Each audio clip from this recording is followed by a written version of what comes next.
Oh, are you? Yeah. You telling everybody you bought it? Hey,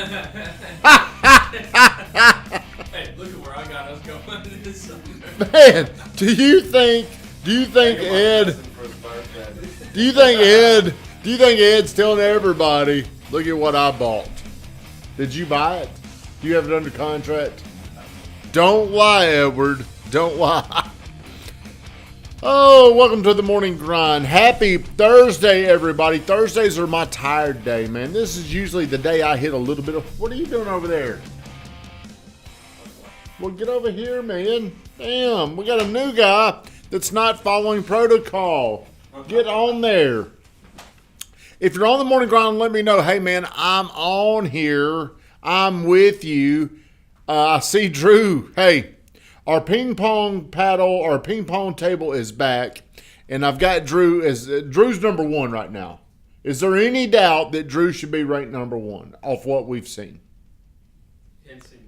Well, we haven't seen you play, but how could we rank you number one if we've never seen you play? You couldn't. No, that's what I'm saying. I don't expect you to rank me number one. Van, you're logged in as me. I just logged out. I caught you in there trying to be me. Sam Gordon, hey man, I am on here with you. When do you with Sam? I think you made a comment. Are you any good at ping pong?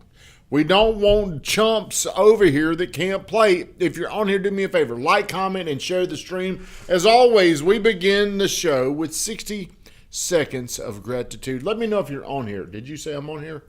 Mm-hmm. How are you watching it? YouTube or Facebook? Facebook. Did you share it? Not yet. Damn, Ed. Did you share yours, Josh? I shared yours this morning. Did you know that? Hey, you're welcome. Anything for you. Did you share yours? For the process of it. Thank you very much. Thank you, little Josh. Big Josh, little Josh. You're even bigger and you're older than him, aren't you? I think so. How do you feel when we call it? 23. How do you feel when we call you little Josh? Why do we call him Big Josh? Got the experience. Ooh, he's got the W's. He's got more wins. That's right. You can catch him. Fat boy. I trust you can catch him. I believe you can catch him.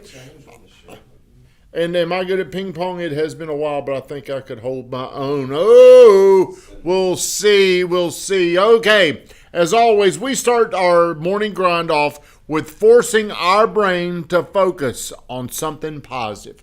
We call it 60 seconds of gratitude. Brian wants someone in ping pong. Who's on here, Brian or Mullane, first off? Brian is going to Gatlinburg today. I was wanting to get Brian Melton to go watch some games with me today. A fellow, are you at church? Did you grow up Church of Christ? Mm-hmm. Did you? Yeah, Rockville Church of Christ. How would the Rockville community think if they saw you drinking a beer in public?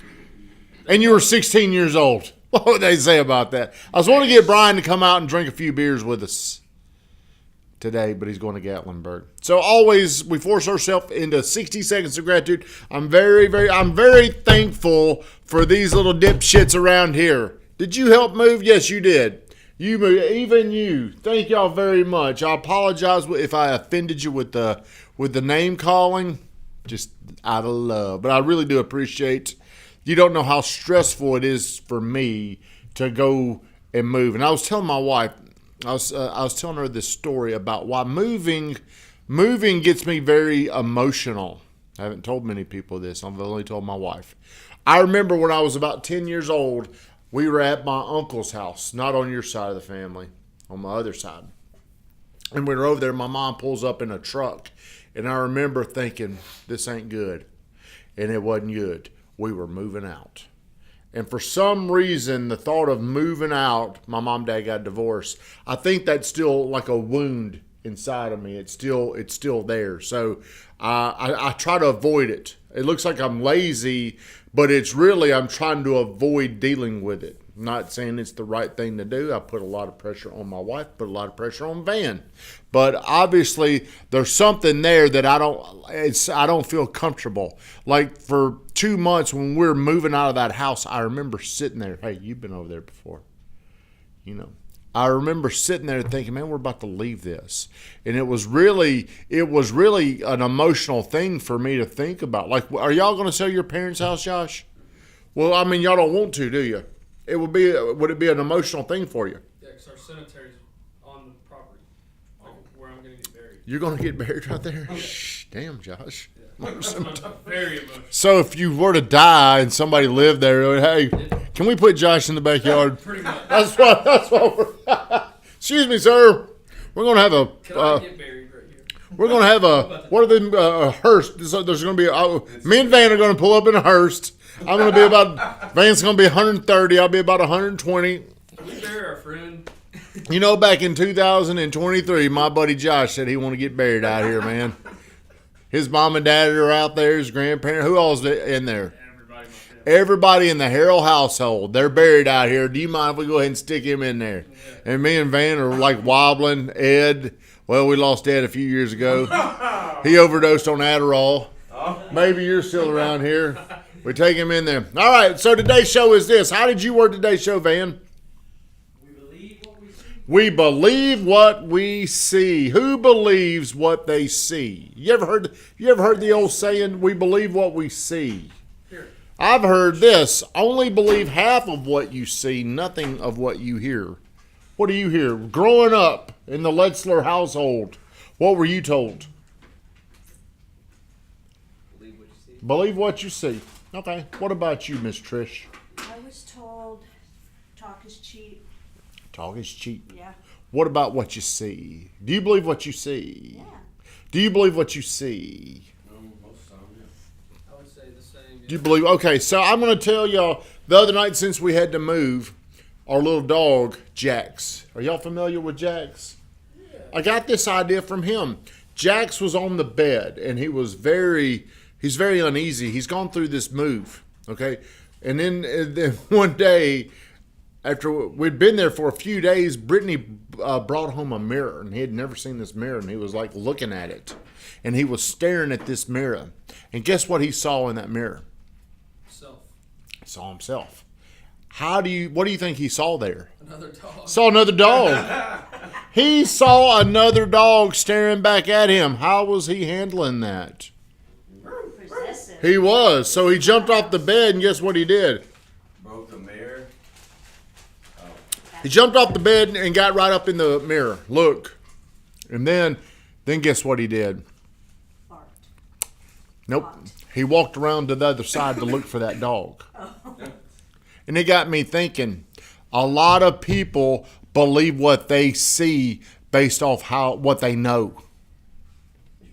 Jax did not know that was a mirror right there. Jax thought he had spotted an enemy right there in his territory. And he went down there, and to this day I haven't had the heart to tell him, dude, you're dumbass.